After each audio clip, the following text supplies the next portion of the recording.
우리나라에서 이 정도 규모의 압사 사고가 과거에 있었습니까? 없었습니다. 없었죠? 네.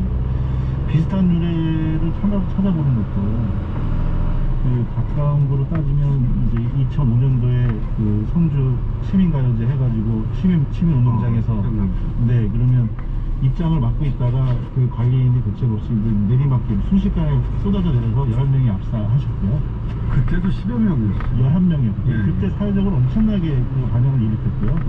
시민적인 사회적 공감대가 형성이 됐고 공연장 행사 안전 매뉴얼이 또 그때 개발이 됩니다. 그래서 그 매뉴얼대로만 했어도 이번 사고는 없었을 것이고요. 그때조차도 노란 분도 끔찍한 사고인데 네. 어떻게 이런 일이 일어날 수 있는지 지금 네, 그렇게 이런 일이 있었습니다.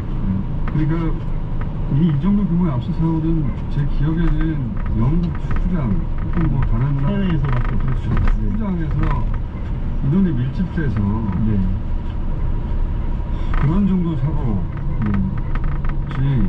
길거리에서 사람들이 이렇게 많이 없어서는 전 세계적으로도 문제가 없는 것 같습니다. 네, 그렇죠. 그래서 그 통제가 안 돼서 그 인파가 몰렸다는 게 밀집을 좀 이렇게 정량적으로 말씀드리고 싶은데요. 간단하게 가로 세로 1제곱미터 정도 되면 서 있는 공중이 3명 정도를 적정선으로 봅니다. 그러면 이제 이게 우리가 콘서트 같은 거 할 때 앞에서 서 있는 관중들 있잖아요. 손을 흔들어서 막 이렇게 공연을 하고 그런 분들 같은 경우는 5명까지 봅니다. 근데 이런 사고는 10명을 초과하면 이런 사고가 발생을 해요. 그래서 그리고 1제곱미터 10명이죠. 그러면 그 단위가 되면은 이제 정상 군중이 이상 군중이 됩니다. 이 부분에 대한 언급도 2000년 이후에 개발된 공연행사 매뉴얼에 있습니다. 그러니까 1m 안에 10명 이상이 아예 처음부터 밀집하지 못하도록 만들어야 돼요. 그건 당연한 부분이고 그거를 뭐 누군가의 어떤 주장이가 이런 부분이 아니고 그건 골든타임 4분 이런 것처럼 정해진 겁니다. 그래서 그 통제와 관리를 적용했어요. 이미 그렇게 만들어진 다음에는 방법이 없는 거 아니에요? 방법이 없습니다. 그래서 그 사이에 뭐 누가 먼저 쓰러졌다, 누가 소리를 질렀다 이런 부분들은 그 문제의 어떤 원인이 될 수 없는 거고요. 그러니까 지금 일부에서는 뭐 거기서 밀라고 했다거나 혹은 그런 것 뒤로라고 했다고도 하는데 그 사람이 일으킨 것처럼 이야기를 하지만 실제로 말씀하신 듯이 1m 안에 이번엔 1m에 10명이 넘은 것 같아요. 우리 사진을 보니까 넘었습니다. 그러면 그 자체가 이미 사고죠. 사고 상황이죠. 그럼요. 사고 단계 들어간 거고요. 역시 또 그 매뉴얼에 보면 그 언급이 나옵니다. 이상 군중이 되면 이상 행동을 하게 되는데요. 그렇죠. 그 중에 3가지 특징이 있습니다. 첫 번째가 경쟁 행동이에요. 경쟁은 뭐냐면 자기 자신을 보호하기 위해서 한쪽으로 밀게 되는 거죠. 그럼 이게 양쪽으로 밀고 당기고 하다가 지금 그 호텔 띠고 약간 오르막길이잖아요. 상당히 오르막길이죠. 약간이 아니고 뭐 산은 아니니까 길로 치면 굉장히 경쟁이 밀린 거죠. 그러니까 밀고 당기고 하다가 위에서 일시적으로 밀려버리니까 주가가 포신을 압사사고가 생긴 거고요. 또한 나머지 2가지 좀 말씀드리면 하나는 뭐냐면 지시부동입니다. 이 텍스트 방송이 들려도 판단을 안 하고 이 군중을 따라가게 돼요. 왜냐면 생존 보증 때문에 그 영상을 보면은 거기서 이제 공포심 여기서 죽을 줄 모르는 맞습니다. 공포심을 느꼈다는 분들이 많더라고요. 보니까. 그러니까 당장 내가 살기 위해서 행동하기 때문에 말씀하신 그렇죠. 이상한 군중이 되는 거 아닙니까? 네, 살기 위해 되겠다 이 정도도 아니고 아예 군중 자체가 모순된 행동, 지시부름, 그 다음에 경쟁 이 행동을 하게 됩니다. 이번 세 번째가 뭡니까? 이제 모순된 행동. 네, 그렇게 3가지를 하게 됩니다. 그래서 그만큼 모이지 않도록 하는 게 핵심인 것이고. 당연합니다. 근데 제가 이해가 안 가는 것이 이 이태원 지역 혹은 홍대 지역 다른 지역도 마찬가지입니다. 이렇게 갑자기 군중이 많이 모일 정도의 행사가 예상되면 지하철 나올 때부터 일방통행로를 설정하거든요.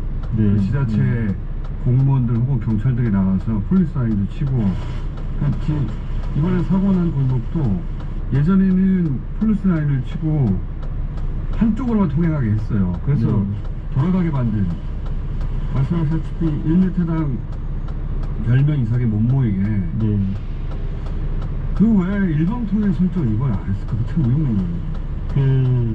우리가 이제 멘탈 트레이닝, 사고 훈련이란 말이 있는데요. 보통 큰 재난이 생기면 그 사고를 분석해서 대책을 세우는 방법도 있지만 큰 사고가 생길 거라는 최악의 시나리오를 만들어 놓고 준비를 하게 되면 이 역시 맞게 됩니다. 그러니까 인파가 몰린다는 밀도가 높아진다는 그 예상을 못했던 겁니다.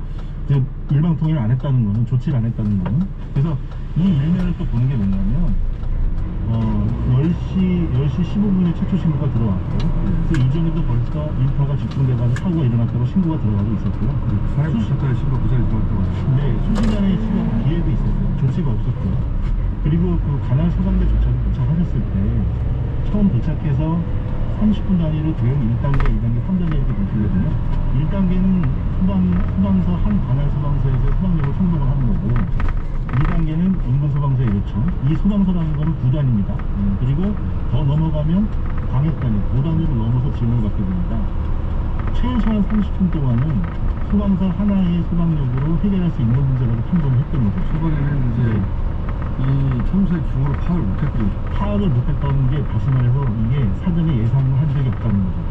그러니까 여기서 이런 일이 일어날 수 없다는 것을 관할 소방서가 했던 얘기는 사전에 경찰, 소방, 그 경찰도 보면은 그 조직에서 어떤 인원 배치했지만 집중했던 부분이 어떤 군중 관리 통제가 아니고 다른 부분이 아니었다고. 네, 그러니까 범죄 예방이거든요. 그렇죠. 그런 협조에 대한 컨트롤 파워가 그건 없었다. 사치에서 하는 거거든요. 정해진 부분이 있습니다. 그러니까 우리 재난 및 안전관리에 관한 기본법, 이 약칭으로 재난안전법에 있는데요.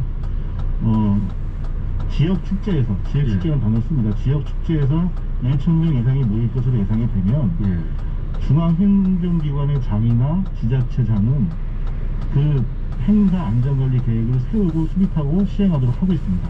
그게 이제 법에 정해져 있잖아요. 정해져 있습니다. 정해져 있고, 이건 역시 조례에도 있습니다. 용산구 조례에도 있고, 서울시 조례에도 있을 겁니다. 용산구 조례는 제가 확인을 했는데 서울시 조례는 확인을 못했고요. 그래서 지자체 조례는 당연히 있습니다. 그래서 그렇게 되면 지자체 장 혼자서 할 수는 당연히 없는 거잖아요. 그리고 지자체 단위에서 할 수는 없는 거고, 구청 직원에도 한계가 있고 행정력이 다르니까 소방서, 관할 소방서, 그리고 관할 경찰서랑 사전에 이거를 재난안전관리 회의를 하죠. 했어요. 회의도 했는데 분명히 했을 겁니다. 법적으로 돼 있으니까. 근데 포커스가 다른 데 있어요. 다른 데 있었다. 그거는 분명한 거죠. 그러니까 저는 작년 영상도 봤거든요. 있었는데 2017년인지 8년인지 연도를 정확하게 기억 안 나는데 그 분명히 일반 통행이었어요.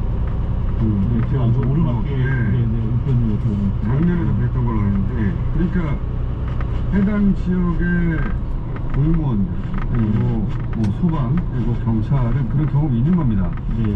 분명히 있는데 이번에는 그렇게 준비하지 않았던 거죠. 그렇죠. 이유는 모르겠는데 그게 사실 전문가로 보실 때 일반 통행 조치만 돼도 이런 사고 위험은 굉장히 줄어드는 거 아닙니까? 그러니까 이게 인구 밀집이 예상이 됐으니까 일방통행 조치가 나올 수 있는 거죠. 그렇죠. 그 T자형 골목을 보면 그 T자 중심에 그 댄스 클럽이 있고, 예. 그 구조 자체가 해밀턴 호텔은 뒷벽이 완전히 성벽처럼 돼 있잖아요. 예. 그리고 나머지 점포들도 개인 점포들이지만 마당도 없고 그 점포 사이에 공간이 없어요. 공간이 없으니까 완전히 성벽 사이에 막혀져 있어가지고 구조대도 진입을 할 수 없기 때문에 이거는 그 압력을 이게 압력이 되잖아요. 배출할 수 있는 방법이 있어야 돼요. 그 방법은 일반 통행과 통제밖에 없습니다. 그렇죠. 네, 그래서 애초에 밀도를 낮추고 그다음에 긴급한 상황에서 한쪽으로 통행할 수 있는 배출구를 만들어 주는 게 당연히 밀도를 낮추는 방법인데 그 예상을 안 했습니다. 왜냐면 할로윈 등의 행사로 이태원이 결정한 이게 처음이 아니에요. 이거보다 더 많은 인원이 있을 수도 있고 다른 지역에서 더 많은 인원이 있는 행사도 있잖아요. 우리가 초콜릿도 보고 월드컵도 보지만 더 많은 인원이 골목에 몰릴 게 있거든요. 근데 이제 이렇게까지 초대형 압수 사고는 상상할 수 없는 일이에요. 전문가로서도 그냥 어떻게 하십니까? 저는 제일 꼭 필요한 게 뭐냐면 이번 사고에 대해서 지금 당장은 희생자분들 다치신 분들에 대한 치유가 제일 중요하고요. 이게 지나고 나서 치유가 이제 장기적인 치유는 같이 가야 되거든요.